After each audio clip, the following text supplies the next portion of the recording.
Hey, what's going on, everybody? This is John Jake Gaming on the mic here, coming at you with a brand new episode of the Earlham Teambuilder Dynasty here on NCAA 14, featuring that college football revamp. And today we are here, of course, to go ahead and play against our rival, the Earlham Engineers. They're currently 5-3 on the season with a 3-2 conference record. We Corso's rocking with them, and they got a ton of people visiting as well. 14 guys that are coming to visit here in this rivalry week. You know, and we're going to try to come in there and spoil it. They're on a 2-game losing streak. We just lost our first game in the last 5 outings that we have, so we're trying to get back on track as well. It's going to be a really good one. So guys, if you haven't done so already, I need you guys to do me a favor. Smash that like button for me, hit me up down in the comments. If you're brand new to the channel and like what you see as well, I encourage you to hit that subscribe button as well. That being said, let's go ahead and get down to business, baby. Let's go.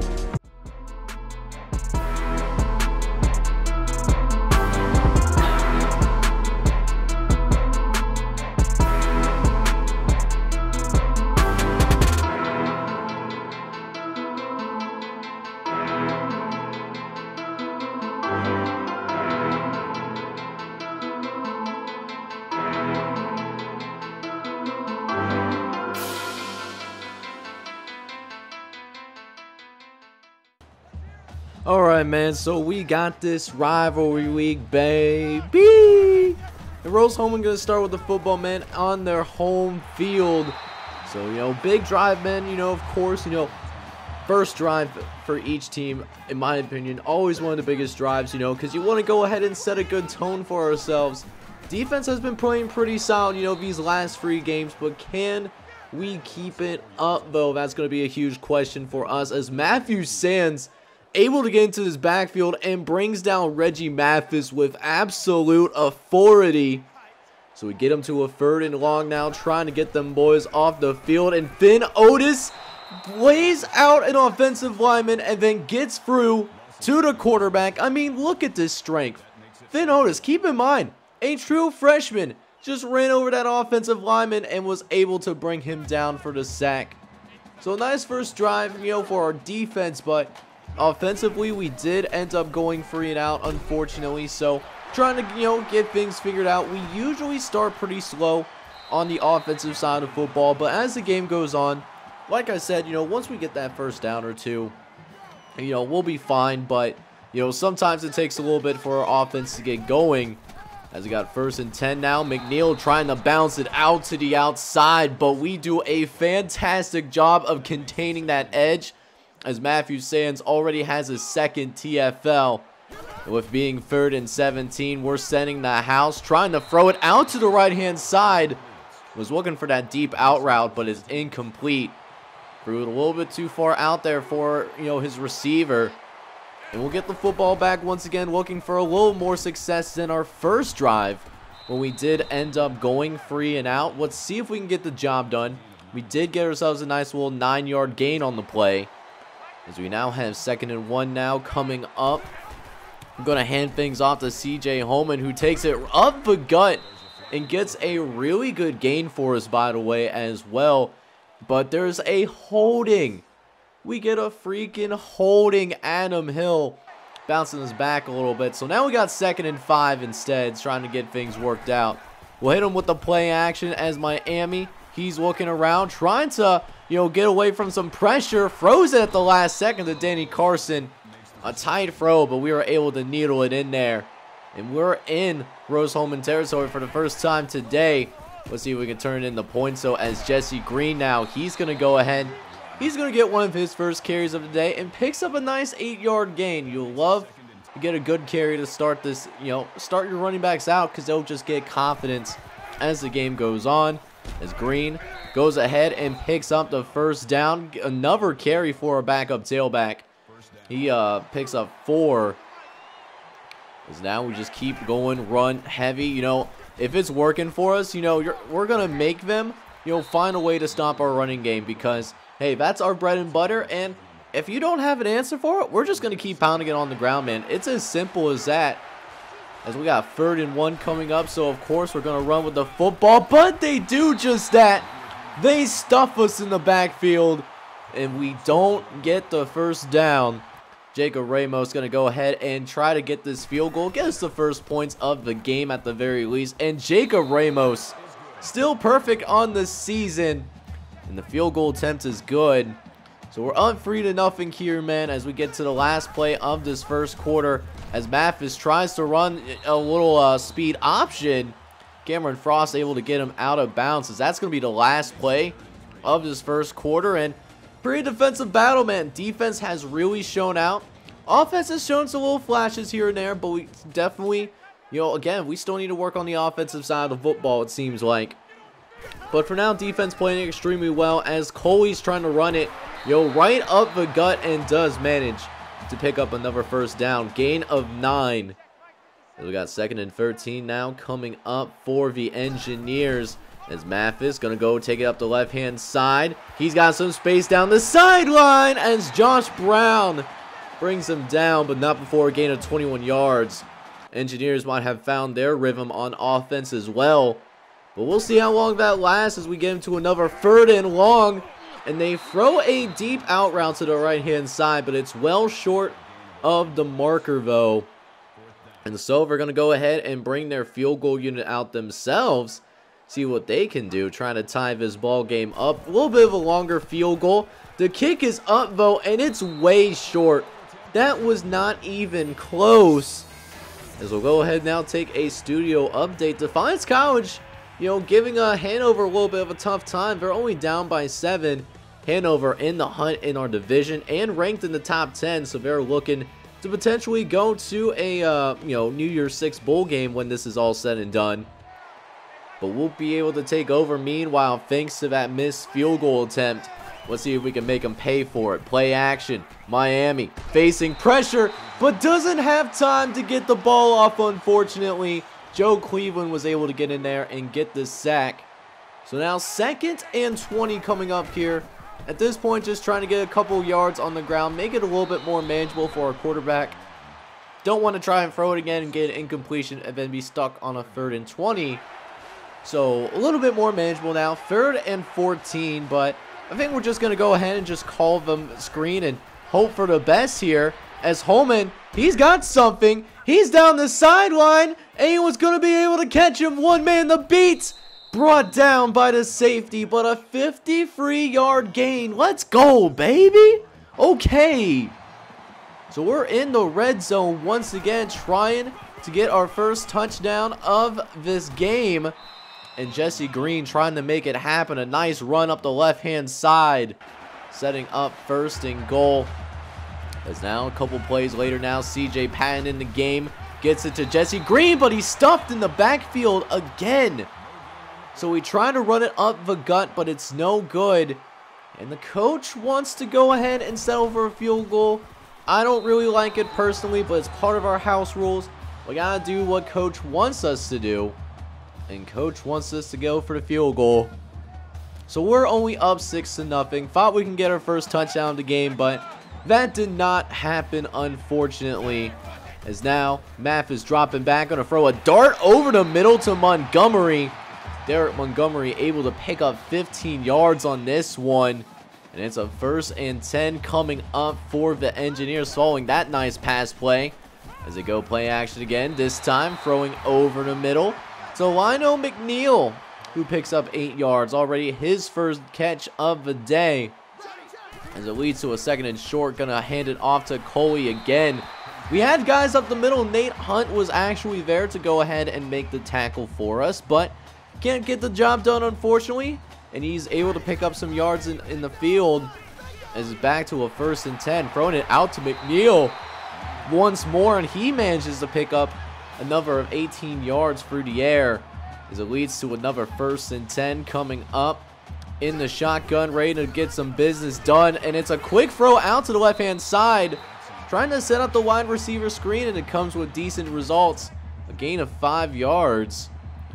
So now 2nd and 5 coming up after the wide receiver screen. As Mathis tries to scramble. But Finn Otis is having absolutely none of it. already his second sack of the day. Setting up 3rd and long. They try to go for the screen, but they throw to the left-hand side, and we had guys there, but it was still completed. But hang on, we might get a little bit of help now. We do. There was an offensive pass interference. You don't see that very often, but it leads to 3rd and 21 as Mathis, he throws over the middle, throws it short over to Moss. We had him downed. That was going to be a 4th down, but we unfortunately, we grabbed that face mask and we got caught doing it too. Nate Hunt costing us a 1st down. Hopefully it doesn't cost us a touchdown here in the process. As a couple of plays later, Mathis trying to scramble again. This time getting through, away from our defensive linemen. They were having a good day up to this point. And it's now a goal line situation. A chance for them to go ahead and take the lead. As Mathis tries to scramble, but he's brought down once more. Josh Brown, this time getting in there to hit the quarterback. His 2nd sack as well. Setting up 3rd and goal as Mathis looking around, throws it short to McNeil, but he's denied at the goal line. 4th and goal coming up as the Engineers are going to go ahead and settle for a field goal here, it seems like. As kicks up. No! It's a play action! They faked it, but we was ready for it. That's why I don't always call the field goal block. Always like to keep ourselves on our toes, and we was ready for it big time. So they tried to fake it, but we was absolutely ready for it. And now it's time to go to work here. We got 30 seconds left, and originally our plan was to go ahead and just run out the clock because we were so deep in our own territory at this point. And, you know, we handed off to CJ Holman, and he gets us a very good first play. So now we're thinking, you know, go a little bit more aggressive here. Let's just see what we can go ahead and do here before the end of this first half. Would love to at least get another field goal on the board just so that we can go ahead and make this a 2-score game. As CJ Patton, he throws it to Jakeem Short, who actually breaks the tackle, gets away from another one, and is finally brought down inside the 30-yard line. Great throw in anticipation by CJ Patton. As we'll get to the line of scrimmage quickly now, another 1st and 10. Trying again with Jakeem Short, but that one was not on target. True freshman quarterback, you know, definitely has some arm talent, but it's a little inconsistent at times. As Patton drops back again, trying to throw over the left-hand side, looking for Derek Blue. And a dangerous throw that was almost intercepted. So at that point, we go ahead and get out our field goal unit with the last few seconds of this first half. Another field goal for Jacob Ramos. It's been a busy day for the man. Is he able to take us to the locker room up 9-0? I do believe we also get the ball to start the second half. So let's see. Alright, man, so welcome back to the second half here, and an interesting development happening on the field. We have not seen much of Miami Uiagalelei. Hopefully I didn't see him get hurt or anything like that, but because I didn't bench him, you know, don't get me wrong, because, you know, Miami is a very dynamic player for our offense, and I wouldn't do that, you know, when he and CJ Patton are our only 2 scholarship quarterbacks on the roster. And frankly, CJ Patton isn't even as fast as Tom Brady, even 40+ years old. So, you know, we'll see what happens with Miami Uiagalelei. But for right now, CJ Patton is doing a good enough job for us for the time being. We are up 9-0, but that would change our offense quite a bit if it does turn out that Miami Uiagalelei doesn't return for whatever reason. As CJ Holman, he's going to go ahead and take a carry upfield in order to get himself a 1st down. As we got another 1st and 10 coming up here. CJ in the shotgun, trying to throw it over the middle, was looking for Adam Hill to 3rd, but was way off target though. You know, he was wide butt naked open too, just couldn't hit him. And it leads to a 2nd and 10 with CJ scrambling out, trying to get it off to his running back. Was looking for CJ Holman, but he can't hit him either. So not a good start for the passing attack here in this second half, as we got a 3rd and long here. As CJ looking all around the field, gets it to Jesse Green and does complete the pass at the very least, but it's well short of the 1st down marker. And we have to give the ball back to the Engineers, which as of right now, we have been able to pitch a shutout so far. We'll see if we can continue to do just that, or are we going to finally give up our first points of the game? As now we got 2nd and 11 coming up here. Mathis trying to drop back. Gonna try to throw it deep down the left sideline. And neither MJ Grannon or Deontay McLaurin can contest the pass in time. It turns into a foot race. And Cameron Watson gets the first points of the day for the Engineers. And it's a 9-7 game, but you do have to wonder if that fake field goal that Roche Holman tried to run is going to affect them later down the line. They would have been up by 1 point at this juncture of the game if they just took the points when it happened. But, right now we can't worry about that. We just got to make sure we take care of things on offense. Defense has certainly done its job, but despite that, we only have a 2-point lead, so we got to get down to business. It's now 1st and 10. Trying to throw it short. Was looking just to throw it away. Pressure was in his face, and it forced a terrible decision. Thankfully, it wasn't intercepted, though. It's now 2nd and 10. CJ Holman going to go and take the carry of the gut, and does manage to pick up 6 yards, leading us to over 100 yards on the ground, which you certainly love to see. But I would also love to see us actually pick up this first down right here, as we try to, throw it over the middle. But we were sacked before we can get the football off, unfortunately. So that does mean we have to go ahead and punt it once again. Offensive line not doing a great job with pass protection. And that's the thing with the UCLA playbook. It's a lot of long developing plays. Our quarterback needs time in order to make the proper reads. And on that drive, to a degree, we just didn't get that. And hopefully it doesn't cost us here. As the Engineers on 3rd and 6, Mathis dropping back, gets it out to Watson, and Caden Donan cannot bring him down in time, needing 6 yards but picking up 7. But let's see if we can get him off the field again here. A couple plays later, got him to a 3rd and 13 as they try to run a halfback draw. Come on, man, our run defense is solid like that. You can't do that on us. You got to know better than that. And it gives us the ball back here. We're still up 9-7. But looking for some points, though. As Patton looking around, trying to get it out to Jakeem Shorten. That's honestly not a terrible incompletion, though. Because at least, it doesn't, we don't allow the safety. Because there was pressure coming in his face. As CJ Holman gets a really nice run up the gut. 7-yard gain, turning nothing into something. You love to absolutely see that. As we'll try to run it again with CJ Holman, our bell cow running back. And he's got some blocks to work with and gets us upfield for a gain of 18. So a huge first down for the Quakers. We got a new set of downs to work with now. Another 1st and 10. Jesse Green getting the carry this time around in order to give CJ Holman a little bit of a breather. And manages to pick up 7 yards on the ground. So you love to see it. As we go into the end of the 3rd quarter, it's been a heck of a defensive battle so far. 16 points scored combined thus far. Let's see if we can get some fireworks going in the 4th quarter.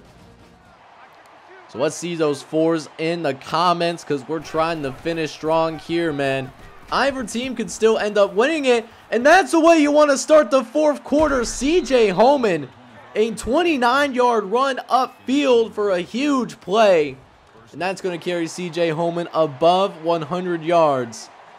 Now, 2 plays later, Patton dropping back, trying to get it out to Joey Washington, but was hit as he's trying to throw that football. That led to an incompletion, but we got 3rd and long once again, and we're in field goal range. So I'm going to go ahead and just dump it off to Jesse Green, see what he can do with it, as he's got space to work with, but the super dive.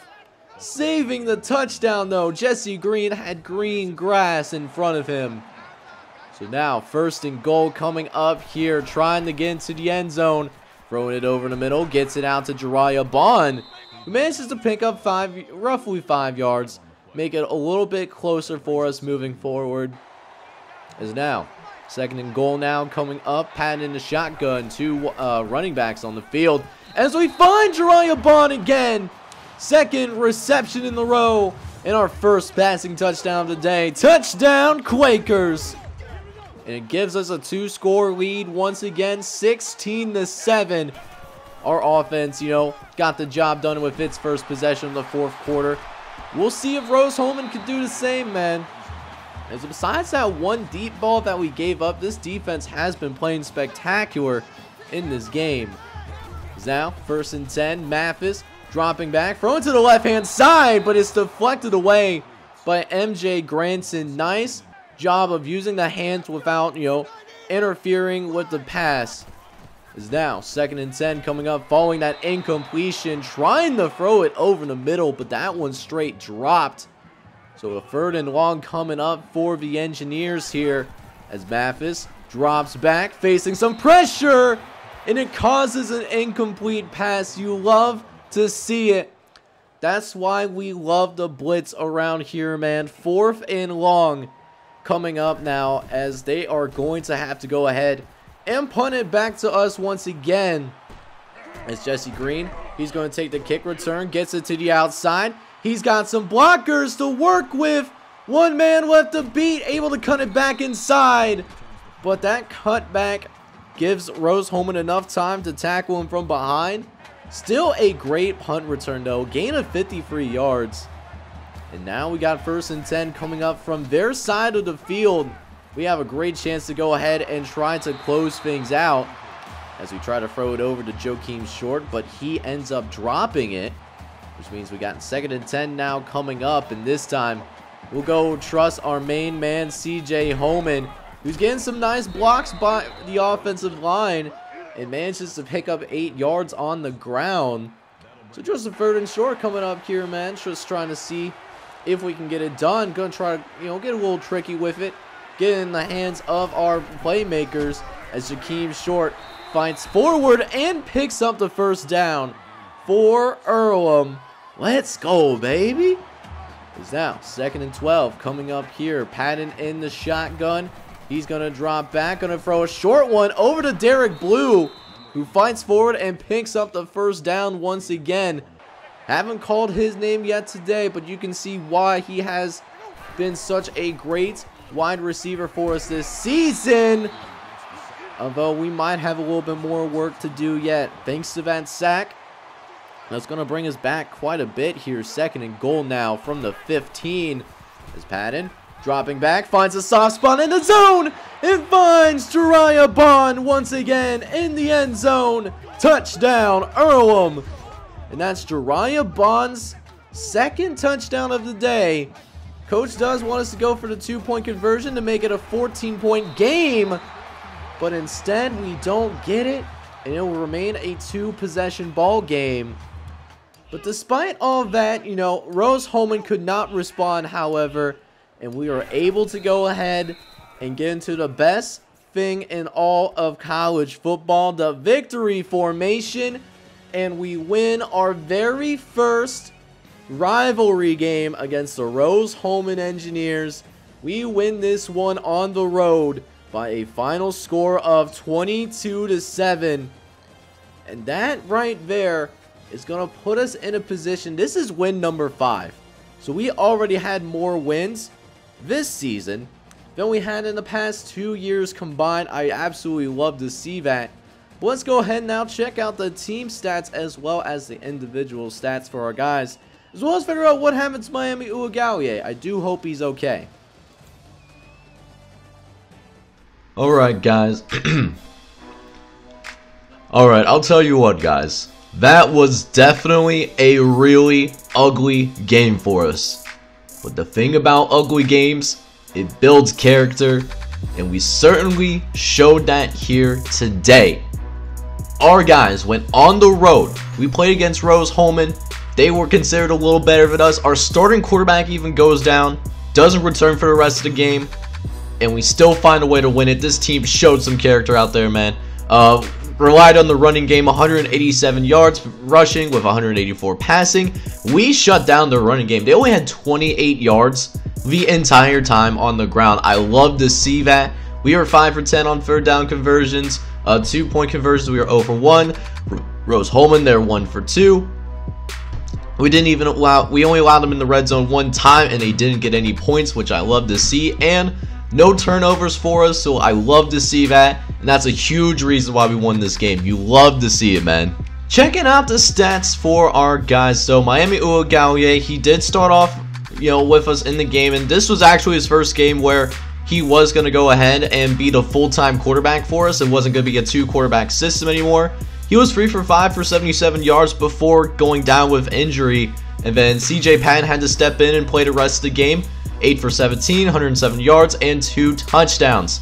It wasn't pretty, but we got the win. As for our running game, though, the main man, the myth, the legend, CJ Holman gets the job done. 21 for 166. Jesse Green was not too far behind. He had 7 carries for 31 yards as well. Receivers, we did not throw the ball much once again, which is kind of an ML for our offense. I'm totally okay with that. Jariah Bond did lead the team in catches, though, 3 for 24, and also had 2 touchdowns. Jakeem Short led all wide receivers with 45 yards receiving off of a couple of catches. But the leading receiver guy, CJ Holman, he had a catch that went for 53 yards. And that was actually our biggest play of the day. For the blocking, the offensive line were charged with 2 of the 3 sacks for us here. Jacoby Black had a pancake, but Ray Stevenson and Sam Price III both allowed sacks. One right tackle and one at the left guard position. On the defensive side of the ball, though, the defense really stepped up today. We had, to play lights out, given that our offense, didn't really have it. But it came through when it mattered the most. Josh Brown did lead us in tackles today, 7 total tackles, followed by Nate Hunt, who had 5 tackles. We didn't have any turnovers, but we had a ton of TFLs. Finn Otis had 5 TFLs today, a true freshman, balling like a boss. You'll love to see it, baby. And then you also have Josh Brown with 4 TFLs. Justin Burton had multiple TFLs. Nate Hunt had multiples. Matthew Sands had multiple TFLs as well. And we also got to this quarterback plenty of times today. We had 5 sacks as well. Finn Otis and Josh Brown also had multiple sacks. And Ian Levine was able to get in on the action as well. He had a sack today as well. So you love to see it. So we get back to the main screen after our game against Rose-Hulman. And we find out the extent of Miami Uiagalelei's injury. We do find out that Miami strained his back.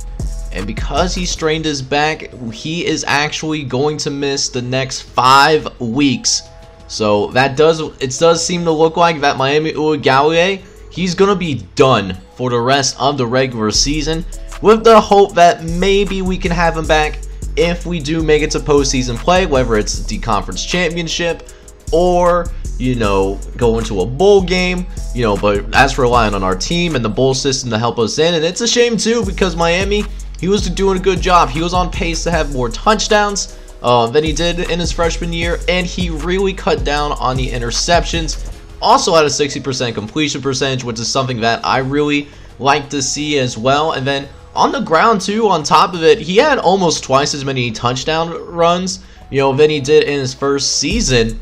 So he was a guy that definitely improved in his second year as the starting quarterback, despite the fact that he wasn't getting necessarily as many starts, or not as many starts, but not as many snaps as he did in his freshman year.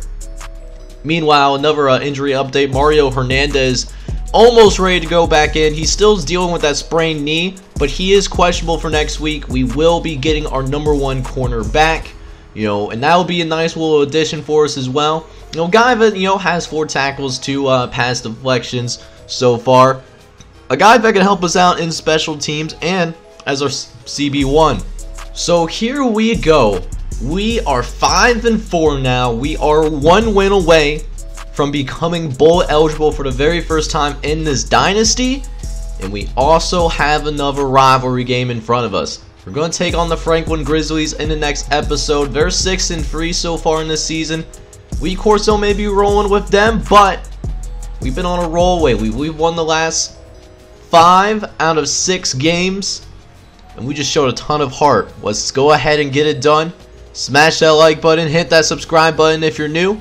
This is John J. Gaming on the mic signing off, but hoping you're all out there having a wonderful day. Take care, everybody.